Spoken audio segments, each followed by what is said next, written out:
Okay, we are recording. Yes, we are. We are outside today, so bear with me if there's some cars passing by. Hey guys, welcome back to another DJI Avata 2 video. And today we're going to be looking at whether the Avata 2, I've got them here actually, we're going to be looking at whether the DJI Avata 2 Freestyle, and we're also going to compare it with the GEPRC Mark5 here. So over the last week, I have been flying the Avata 2 Freestyle, mainly in this spot here because it's pretty open and it's just, well, it's just a big parking lot basically. This is actually BMO Field. This is where Toronto FC play. And they're also going to be hosting the World Cup in this stadium, well, some of the games obviously. So it's 2026, it's going to be America, Mexico, and Canada hosting the World Cup, and this is one of the stadiums. If you're new, hello, my name is Demetrius and I create videos on drones, photography, and everything in between, and it's a mixture of entertaining and educational content. Subscribe to stay up to date. Now let's jump into the video and whether the DJI Avata 2 can freestyle.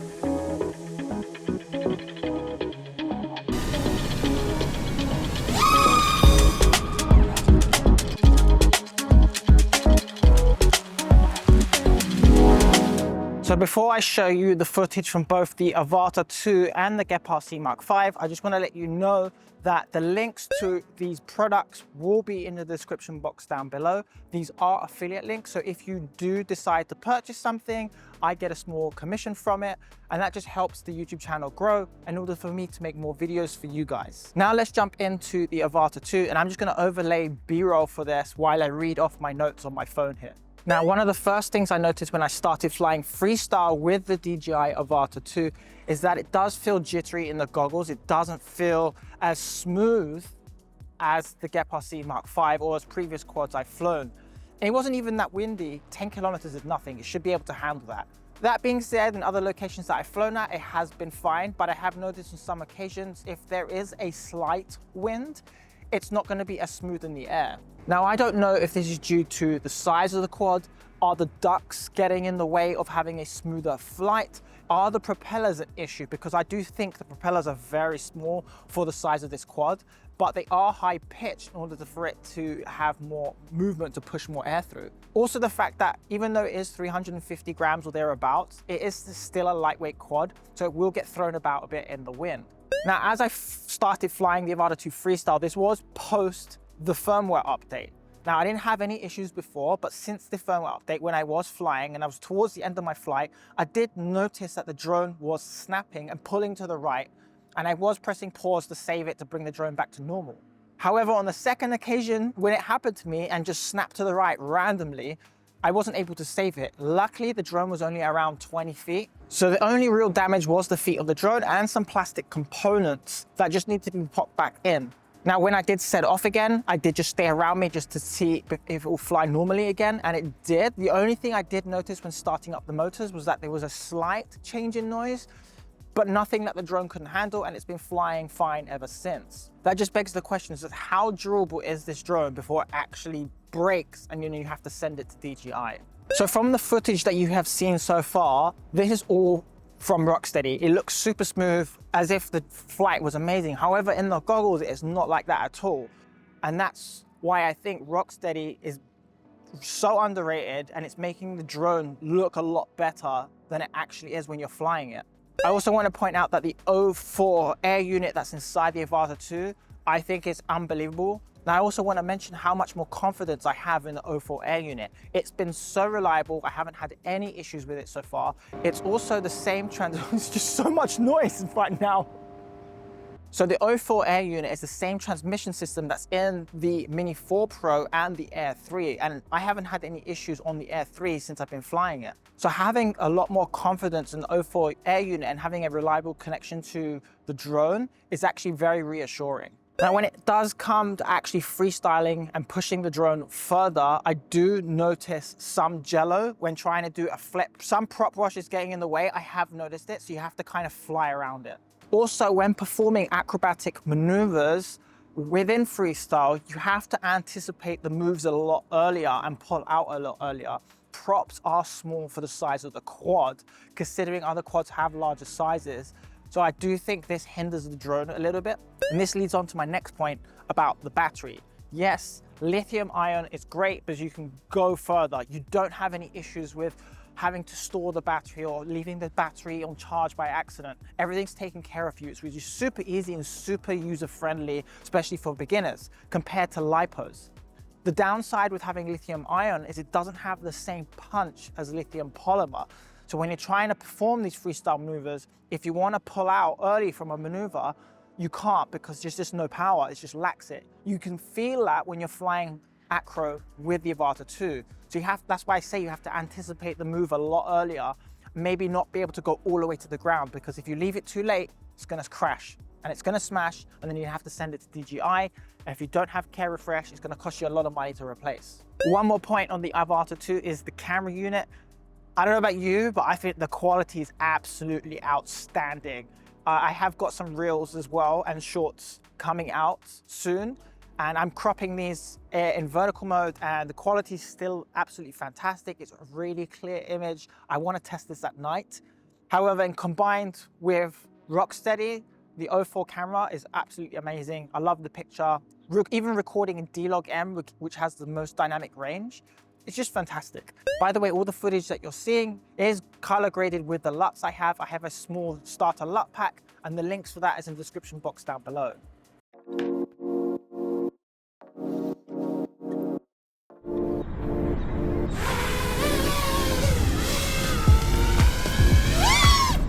There's still so much noise, so I do apologize. I actually come here to fly this quad because I want to fly it again. I'm trying to get much practice as possible. But let's talk about how the Avata 2 compares to the GEPRC Mark5 here.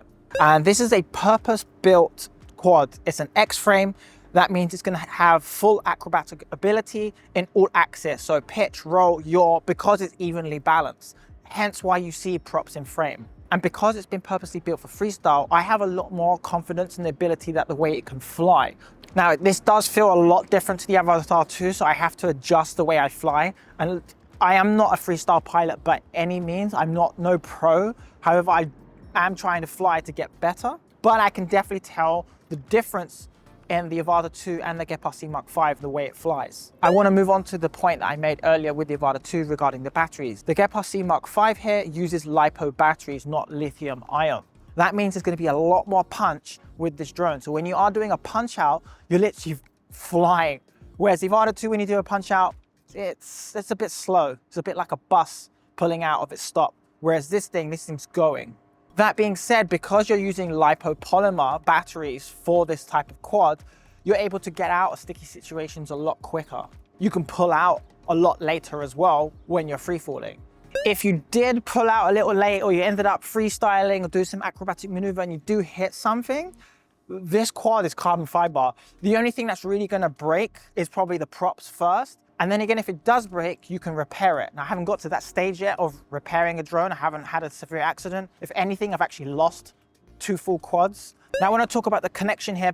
This is the 03 air unit, but I'm using the DJI goggles V2. So the 04 air unit is really reliable, and I have confidence with that. I do have confidence with the Mark5's flight ability, but as for the connection, it's not going to be as strong as the 04 air unit.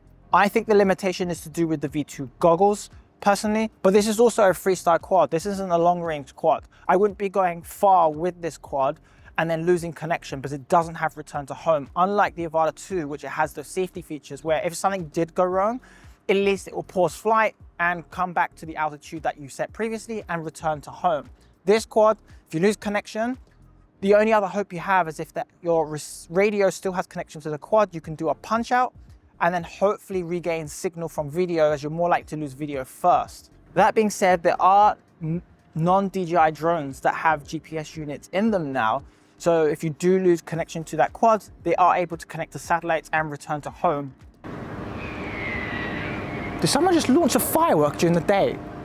Now, when comparing the GEPRC Mark5 to the Avata 2, you definitely notice more hang time. Now, this quad doesn't have ducks, so it's going to be more efficient during the flight. The props are larger. Even though it's a heavier quad, because of the way it's been designed, it's going to have more of that hang time, so you can free fall a lot longer. Yes, because this is an X-frame quad, it does have props in view, but you can opt for a dead cat version where you don't have props in view. So this isn't a big issue. I just chose to go X-frame because I wanted the acrobat ability. I want to become a better pilot. Also, the GEPRC Mark5, because it has so much more power, it can carry an additional camera. So if you didn't want to use the O3 air unit as your main camera, which is what I've been using so far, you can add on a GoPro or a DJI Action 4 or other action camera equivalent. Whereas the Avata 2, you can add a separate camera. However, it's going to be sluggish. It isn't going to fly as well. But I just want to apologize for all the distractions within this video. I did want to film this video outside, but yeah, I'm dealing with road traffic, wind noise, there's actually repairs happening. The one day when you want to come and film outside, there's like so much going on. Anyway, let's move on to my final thoughts.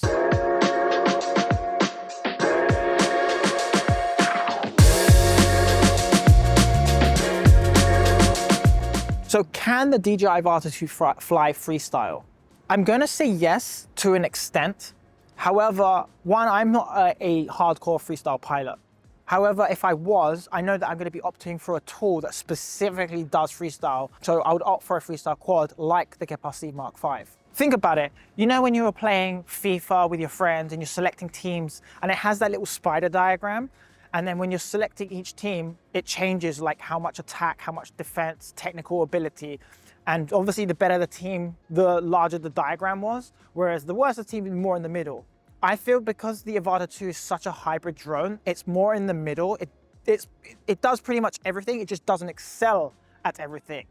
Whereas the GEPRC Mark5, it's gonna excel in freestyle, but it's not gonna excel in long range. I wanna give hats off to the O4 air unit, not only for the reliability and confidence that you have in that connection, but the camera quality is just absolutely fantastic. Like, I cannot wait until DJI release the O4 air unit to be inside other quads.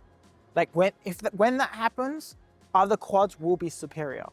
And if that does happen, I would like to see in the future DJI actually make specialized FPV drones. So a specialized Cinewhoop, a specialized long range, a specialized freestyle quad. The Avata 2 is great. It does everything, it just doesn't excel at everything. The minute you start making specialized drones, and other brands do it, GEPRC, iFly, they make Cinewhoops, they make freestyle, they make long range. DJI should follow suit. They should also make a sub 250 FPV drone. That's something that they haven't done yet in order to cater for the market. Now, this is a C1 labeled drone, the Avata 2, which is great, but we want to see a sub 250 version. Now, the last point I want to mention is that I'm no hardcore freestyle pilot, so I'm just flying within my ability, but I'm trying to improve. The one thing that I can say that I really like about the Avata 2 is that I love to dive the towers. It's actually really good for that. Because I've been flying so often now trying to make these YouTube videos, I've understood the drone a little bit more. I know how much power it has. I know to pull out a lot earlier. So yeah, just understanding the drone that you're using and its ability will help you go a little bit further and push yourself a little bit further. So I think that's it. If there's anything you want to learn about the DJI Avata 2, let me know in the comment section down below. Also, let me know what drone you're flying. Is the Avata 2 on your shortlist? Subscribe for more videos on drones, photography, and everything in between. And YouTube recommends you watch this video next. I'll see you in the next video. Peace.